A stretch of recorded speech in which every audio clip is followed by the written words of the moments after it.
Welcome to the Rugby Obsession Deep Dive. It's good to be here. And wow, do we have a massive topic to cover today. It is January 2026, and if you're a rugby fan, your jaw is probably still on the floor. Oh, absolutely. The news has just broken. Scott Robertson has been removed as head coach of the All Blacks. It's seismic. I mean, I don't think seismic is even a strong enough word. This isn't just a coaching change. No. This is potentially the biggest philosophical shakeup in the history of New Zealand rugby. We're talking about the end of an era. Before we get into this historic shakeup, make sure you subscribe to Rugby Obsession so you never miss an update. Seriously. With news moving this fast, you are going to want to be in the loop. Absolutely. Today we're looking at the fallout. We're basing our discussion on some incredible analysis from Nick Bishop over at Rugby Pass. Right. And some community discussions, too. Yeah, some really insightful stuff happening there about the future of that famous black jersey. So the mission for this deep dive is pretty clear. We need to get past the headlines and understand why. Because on paper, this looks, well, it looks insane. It does. The man had a 74% win rate. In almost any other sport, you're building a statue for a guy with those numbers. Instead, he's packing his bags. So we've got to analyze the tactics or maybe the lack of them? That's the crucial distinction, isn't it? It's not just the win-loss column. 74% sounds great in isolation. Yeah. But when you peel back the layers, the quality of those wins and the nature of the losses, they paint a very different picture. So let's unpack this. Let's start with the razor cut itself. Why wasn't good enough? You mentioned the stats, 20 wins in 27 games. Yeah. Historically, that's a safe zone. Coaches don't usually get fired for that. They don't. But context is king here. The New Zealand Rugby Board voted unanimously to remove him. Unanimously. And this wasn't some long, agonizing debate. They had the 2025 in review meeting. 2 or 3 hours, maybe, and that was it. The call was made. 2 or 3 hours. That is brutal efficiency. That sounds like the decision was made before they even sat down. Exactly. It suggests the board had lost faith long before that meeting started. But the most telling piece of information isn't the board's vote. It's the players. It's the players. Or rather, the lack of reaction from them. Yeah, I was reading that, and it actually gave me chills. The source material described the reaction from the player leadership group as dramatically muted. Now, think what that means. Normally, if a coach is under fire, the senior players are banging down the door. They're fighting for him. Right. They're taking some responsibility themselves. Here, when they were told the news, they just absorbed it. No fight. That silence speaks louder than any press conference, doesn't it? It just screams of a disconnect. It's like the locker room had already moved on. It does. And if you want a concrete example of how bad the vibe had gotten, you just have to look at the rumors around Ardie Savea. Ardie Savea, the heart and soul of the team. The guy who embodies the modern All Black spirit. And the word is, he's looking to move to Leinster in Ireland. That is huge. And it's not just an end-of-career paycheck in Japan. Leinster is a serious competitive move. Exactly. It's a massive signal. If Ardie is thinking about heading north to grind it out in the Champions Cup, it means the All Blacks environment just isn't enough to keep top talent at home anymore. So you have a board that's made up its mind and a leadership group that's checked out. That explains the firing. But that leads to the next massive piece of this story, opening the borders. This is the part that changes everything. David Kirk came out and said they're going to cast the net wide. Cast the net wide, which is usually corporate speak for we're desperate, isn't it? Or maybe we are finally evolving. The implication is crystal clear. For the first time ever, the All Blacks might hire an overseas head coach. Wow, that's a psychological hurdle I didn't think they'd jump. The idea of the All Blacks being coached by a Kiwi is almost sacred. It was. So who's in the net? Who are they looking at? The name on everyone's lips, and the one that seems most likely, is Ronan O'Gara. R.O.G., the Irishman. Now that would be something. It makes a lot of sense. He's at La Rochelle, but there are reports he might be looking to leave. He's a 2-time Champions Cup winner as a coach. He's got the pedigree. Imagine that. An Irishman leading the Haka. What about Joe Schmidt? He's a Kiwi, but he has that huge international experience. Schmidt's been pretty much ruled out in the analysis, and for a very human reason. Right. Our sources say he left the Australia job to care for his son, who has epilepsy. He was open about the pressure that time demands. And the All Blacks' job is a pressure cooker unlike anything else. If the Wallabies' job was too much for his work-life balance, this would be impossible. Exactly. It's not about ability, it's about priorities.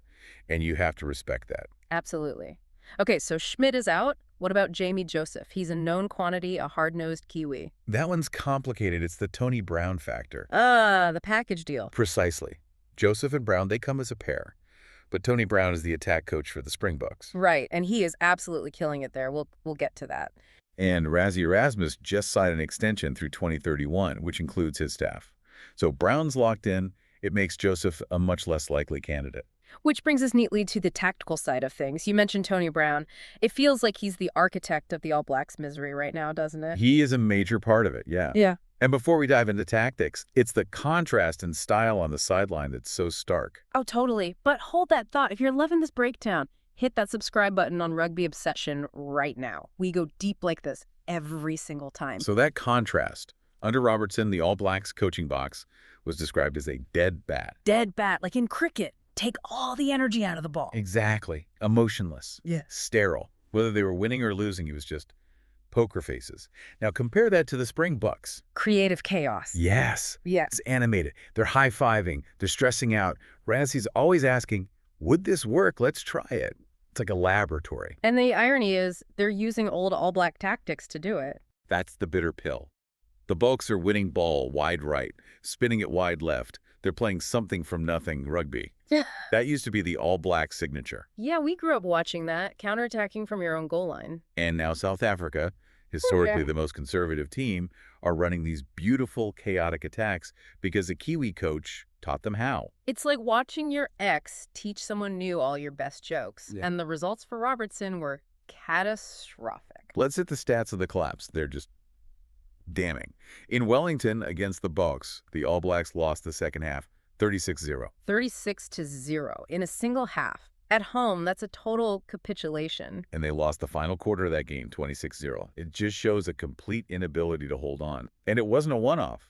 Against England, in 3 losses, they failed to score a single point after the hour mark. The championship minutes. If you aren't scoring, then you aren't winning tight games. That points to a bench issue. It's largely that. We've seen England and South Africa master the 62 split, 6 forwards, 2 backs on the bench. The bomb squad approach. Yes. They bring on a practically new forward pack for the last 20 minutes. Fresh, explosive, heavy. Robertson refused to adapt. He stuck to the traditional 53. So he was playing checkers while Rassie was playing 3D chess with his bench? In a way, yeah. The game evolved, and the All Blacks stood still. They assumed their talent would win out, but you can't beat fresh legs and 300 kilos of fresh muscle with tired bodies. It's simple physics. This is a perfect time to bring in the community. So we want to ask you, the listener, is an overseas coach the right move? Does Ronan O'Gara coaching the All Blacks excite you or terrify you? Let us know in the comments. The comments on the source article were a goldmine. There was one discussion in particular about the spiral bomb. The spiral bomb. Okay, what is that? It sounds like a secret weapon. It's a specific kicking technique. A user was talking about George Ford. A normal high ball goes up, comes down pretty straight. Right. The spiral bomb is kick high, but it tilts at the apex. As it spirals down, it moves 4 or 5 meters laterally in the air. Whoa. So you're the fullback, you think you're under it, and then it just drifts 5 meters to the side. Exactly. It's a nightmare. It creates errors and broken play. And it's a technical innovation that the All Blacks have been missing. And that's what the community comments were highlighting, right? Yeah. That the All Blacks were the last top-tier nation to adapt to these finishers on the bench and these new technical wrinkles. Rassie started the trend, France and Ireland followed, and New Zealand just kept doing what worked in 2015. It's amazing how quickly you can fall behind. You blink, and your whole style is obsolete. If you're not innovating, you're dying. Yeah. And the All Blacks were resting on their laurels. So what does this all mean? Razor's gone. We've got a potential Irishman coming in. I think we have to look at this positively. It feels like a crisis, and it is a crisis, but it's also an opportunity. A rebirth. Yes. The firing wasn't just about results. It was about a failure to innovate and a loss of excitement. This decision is a chance to bring it back. It's a courageous call. Admitting you need help from overseas is hard. It requires swallowing a lot of national pride. But if they get it right, think about the potential. Here is a provocative thought for you to chew on. If Ronan O'Gara takes the job, he brings that northern hemisphere intellect, that structured, obsessive attention to detail. And he applies it to the most naturally talented athletes in the world. Could that hybrid northern brains and southern skills finally be the answer to the Springbok dominance? It's the one combination we haven't seen yet.